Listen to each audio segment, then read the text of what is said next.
Hello everyone. Last week I asked you guys if you guys were interested in learning how to protest your property taxes, and a lot of you guys said yes, so that's what I'm going to be teaching you guys today. So in the spring, you'll receive a notice of assessed value from your county, and in Dallas County it just so happens to be 4 pages long. The first page will show you just like basic information, which I've whited out. Also, this is 2019, so they're still working on sending out 2020. So if you haven't received that yet, don't panic. And then on the same page, you'll have your market value, which is what the assessor believes your property would be worth if you were to put your house on the market tomorrow.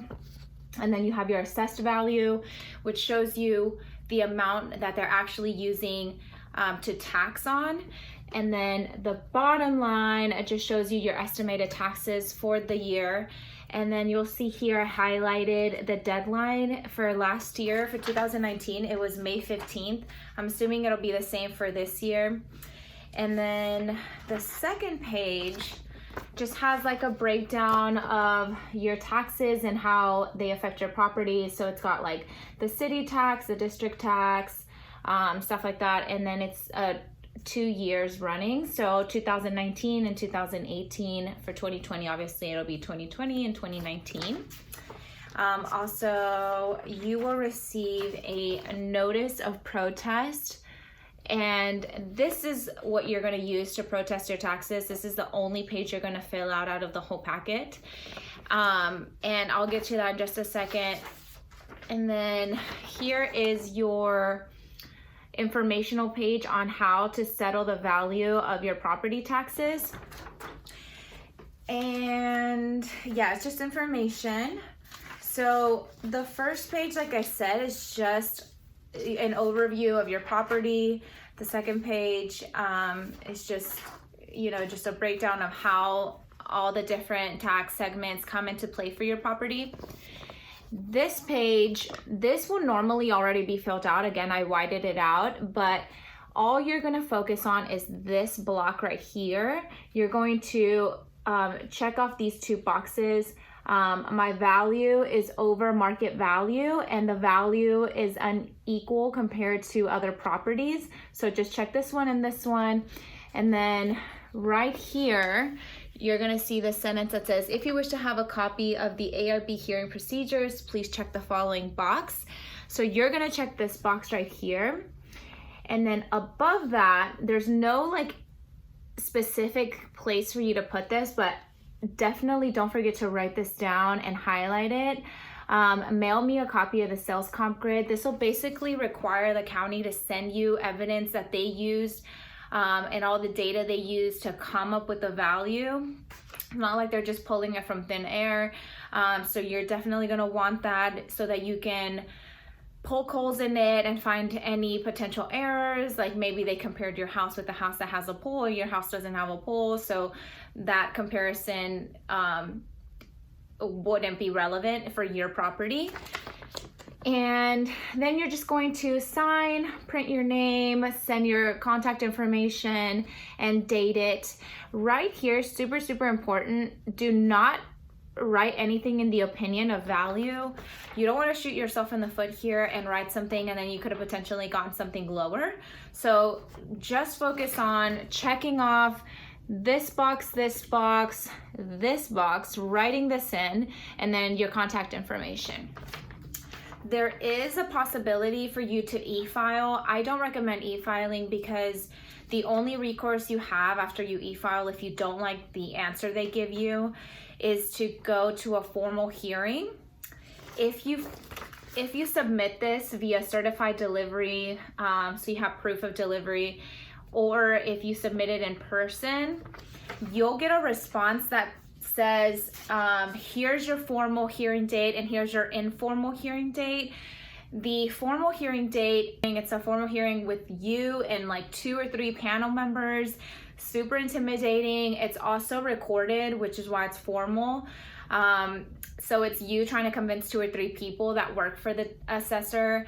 And I personally, it's not for me, but if you want to do that, that's an option. And then the other option you'll get is the informal hearing, which is you one-on-one with somebody else that works for the county, and you trying to persuade them on why you think your property taxes should be lowered, or why you think your assessed value should be lowered.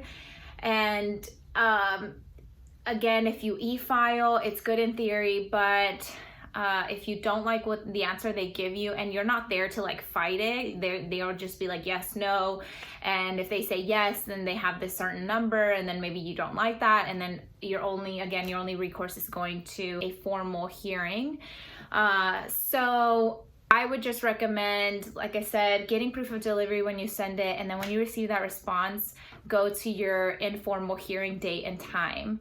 And when you go, it's super, super important that you're prepared, and I'll give you the top 4 ways to prepare to protest. But when you go, this is key. Be persistent. You'll probably hear no multiple times. Just be persistent and be nice. A lot of people go in there with this aggressive attitude, and that is just not going to yield you successful results, because these people are people too, and they're not there to like make your life miserable. They do want to help you. They just want to make sure that you are backing up why you're saying your property value should be lowered, and henceforth your property taxes. So just be persistent, but be kind. Okay, so just to wrap this up and make it quick, the way you're going to prepare for your property tax hearing is 4 ways. You're going to go to DCAD or your Central Appraisal District's website for your county. I'm just going to use Dallas as an example, but you're going to go to dcad.org. You're going to go to the left side menu and do property search, and then search by address, and just type in your street name, and it's going to pull up all the nearby homes and what the assessor decided that home is worth. And if those homes are comparable to your property, use that data, put it on an Excel spreadsheet, and say, you know, all these neighbors have this value and their houses are similar to mine, so my house should be, you know, assessed the same way. I would say, to give you a good range, just make sure that the square footage is, you know, anywhere from like 200 to 300 higher or lower than yours, just to make it a true comparable. You can't compare a 1,000 square foot house with a 3,000 square foot house. And then also make sure that the dates, the build dates are similar. You want, again, like a 6 higher or lower value. So if your house is built in the 1950s, look at houses that are built in like 1956 and below. Those are all going to be comparable to you. They're older homes, older builds. Your house, if it was built in the 1950s, is not comparable to a new build that was built in 2019. Building codes change all the time, and the way that they build just changes all the time. So again, not a true comparable.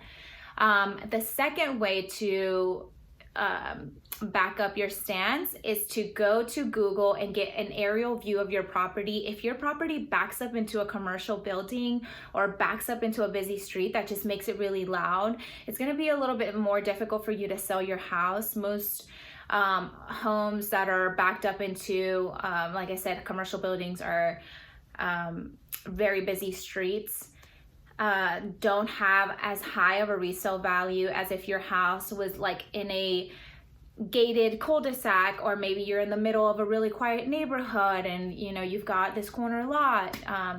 It just makes a difference. So again, if that applies for your property, go to Google, get that aerial view, print it out. You want to print all this stuff out so you give it to these people and they can hold it in their hands, and it's physical evidence, and they can take it with them if they want to. But it's going to make it easier for you to persuade. And then the third thing is taking pictures of your property that show it in a negative light. So for example, if you've got wood rot, take a picture of that. If you've got a really old roof and it just looks like rough, take a picture of that. If you've got, you know, just old cabinets, take a picture of those. If you've got like a really old, just anything that makes your house look like it needs work, take a picture of that. That's going to back you up. That's going to help your stance. And more than likely, they're going to be like, okay, so, you know, your house needs a lot of work. So maybe we priced it a little too high, and they're more willing to work with you. And then the second thing, or sorry, not the second thing, but the fourth and last thing is contact a real estate agent. You can contact me or anybody that you may know, and to ask them to give you the net sales comps for your area. So it's really easy for us. We have access to the MLS, so we can do the same criteria as far as, you know, square footage and the date that it was built and how many rooms you've got, and pull up all the sales comps that happen in your area, put them on an Excel spreadsheet, or just send them to you and you can add it to your current Excel spreadsheet. And that information you can use too and say, look, my neighbor just sold his house. You're valuing my property for $200,000. My neighbor just sold his house for $185,000, and it's much nicer than mine. So you can pull up those pictures. Again, we can send it to you. You can, you know, dissect that information and put it on your evidence packet.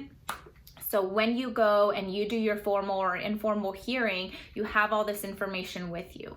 Oh, another thing, before I forget, is when you take pictures or anything like that, make sure you date them. You want to make sure you have a date, that they're current pictures, and that's it.